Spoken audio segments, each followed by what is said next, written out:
আমাদের এই রাজ্যের যিনি জননেতা ছিলেন এবং সাতরামনগর বিধানসভার যিনি বিধায়ক, পরপর 7-8 বার যিনি দায়িত্ব নিয়ে কাজ করেছেন, এবং রাজ্যের প্রাক্তন মন্ত্রী, আমাদের সকলের যিনি প্রিয় হৃদয়ের লোক, মনের লোক, প্রয়াত সৌজিৎ দত্ত সুনদা হিসেবে যারা আমরা জানি, ওনার দ্বিতীয় মৃত্যুবার্ষিকী আজকে।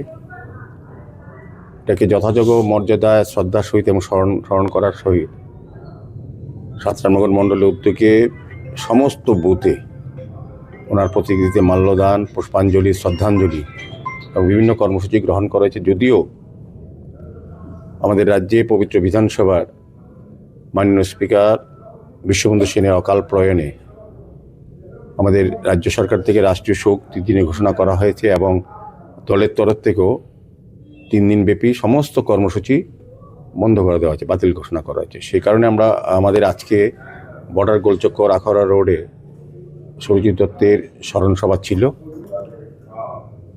তো আমরা এটা স্থগিত রেখেছি।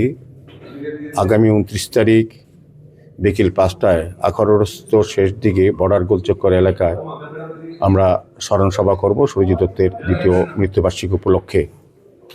সেখানে মাননীয় মুখ্যমন্ত্রীকে আহ্বান রাখা হয়েছে উপস্থিত থাকার জন্য বলা হয়েছে, এবং প্রাক্তন মন্ত্রী, প্রাক্তন স্পিকার, বর্তমান বিধায়ক রতন চক্রবর্তী মহোদয় উপস্থিত থাকবেন।